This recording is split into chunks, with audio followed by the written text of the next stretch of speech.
क्या अब भी हीटर चलाकर अपने घर को खतरे में डाल रहे हैं? जरा इस सॉकेट का हाल देखें जो आज DHA में एक कस्टमर के घर जलकर कोयला बन गया।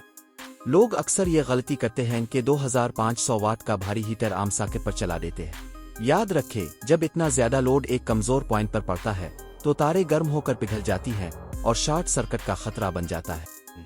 हीटर चलाने के लिए हमेशा स्पेशल पावर सॉकेट का इस्तेमाल करें और वायरिंग की क्वालिटी पर कभी समझौता ना करें।